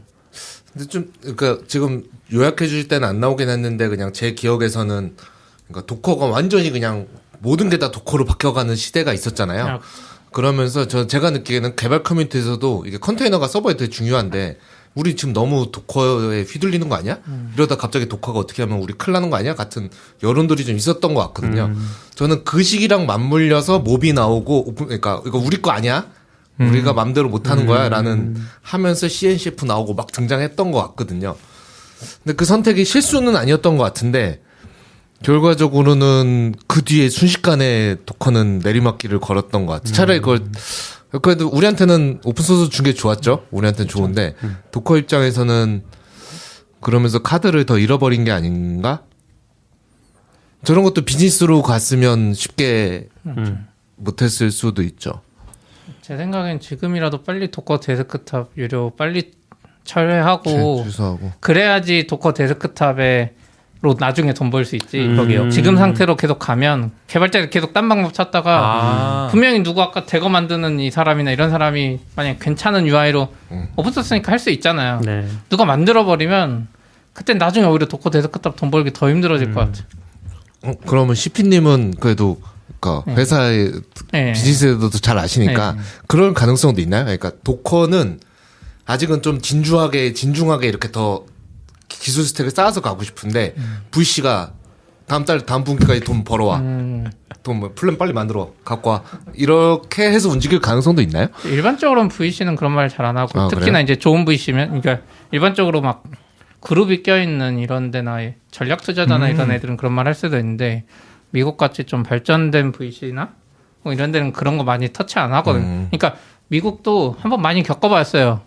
스티브 잡스 때 한번 겪고 창업자들 떠나고 막 이러면 안 되는구나. 귀청하다. 자기들이 돈만 내야 되는 걸 기본적으로 알기 때문에 많이는 안 하는데 이렇게 회사가 무너져가는 상황에서는 좀 이야기할 수도 있는데 예, 제 생각엔 VC가 막 그렇게 많이 하지는 않을 것 같아요. 왜냐하면 도커 같은 회사에 투자한 애들은 더 기술을 보고 했을 거기 때문에 오히려 이제 예, 창업자들이나 그 회사에 자체적으로 돈 버는 걸 생각하다가 근데 저는 지금 제일 좋은 거는 빨리 MS한테 파는 거다. 지금이라도.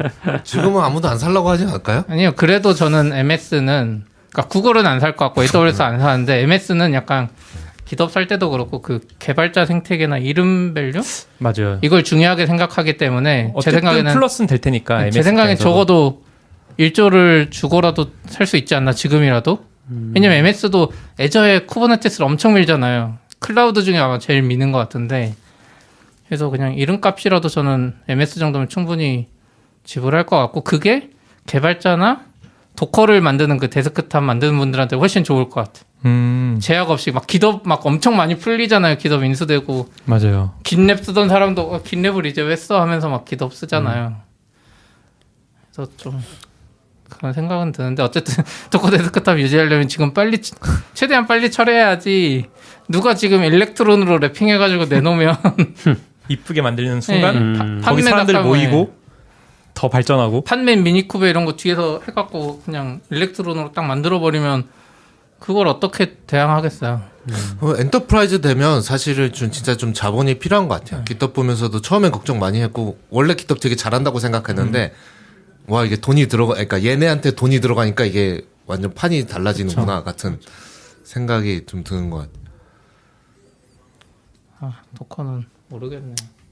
이렇게 개발자들한테 호응 못 받는 서비스도 그러니까 없는데 오픈소스 치고 이걸 오픈소스인데. 호응을 못 받았다고 해야 될지 아니라고 해야 될지도 애매하긴 한데 뭐 데스크탑 사건은 아직도 도커 이미지라고 부르지 뭐 컨테이너 이미지나 OCI라고 부르는 사람 없잖아요. 아직도 없죠. 다 도커. 사실 도커 안 쓰면서도 도커 하고 있는. 거의 뭐 컨테이너는 다 도커라고 하니까. 네. 재밌게 들었습니다. 수고 많이 하셨습니다. 아, 순선이 정말 고생 많이 하셨을 것 같아요. 이렇게 하는 방송 괜찮네요. 괜찮아요. 네. 뭔가 편하죠. 이게 세팅이 오래 걸렸지만 오늘 춘선님 이거 저 궁금했던 게 좋네요. 그 중간에 변천하는 과정들을 어떻게 해서 수집하셨어요? 그 스샷 같은 스샷들. 거. 아까 플랜 스샷 같은 거, 막 이런 뭐 거. 이렇게 바뀌었고 몇 년도에 웹 아카이브 바뀌었고. ORG에 가면은 웹 보실 수 아카이브. 아카이브 많이 뒤지셨겠다. 그러니까 의외로 없더라고요. 저는 이제 네. 기사 같은 걸 찾아봤는데 옛날에 그런 프라이스 플랜을 기사화한 건 별로 없고 그래서 웹 아카이브 가보니까 거기 있어가지고 그래서 이게 정확하지 않을 수도 있어요. 뭔가 맞는 것 같긴 한데 어쨌든 기사화된 걸 제가 갖고 온 건 아니어서 네 그래도 웹 아카이브니까 뭐 그 당시 거는 정확하게 저장돼 있었겠죠. 뒤지느라 고생 많이 하셨습니다. 아 너무 애정이 있었는데 슬퍼서 네. 저는 약간 잘 됐다 싶던데. 저는 예전에 뭐 제 일은 아니지만 막 도커 코리아 도메인 내놓으라고 막 맞아요. 김현장에서 보내고 할 때부터 애들은 도대체 생각이 있는 애들인가 없는 애들인가 싶고 그러니까 이런 일들이 제 생각엔 아까 말한 대로 여러 개발자들한테 다 조금씩 쌓여 있는 게 아닌가 싶어요. 이해 못하겠다. 진짜 이해가 안 되네. 그럼 여기까지 할까요? 네. 네. 들어주셔서 감사합니다. 수고하셨습니다. 수고하셨습니다.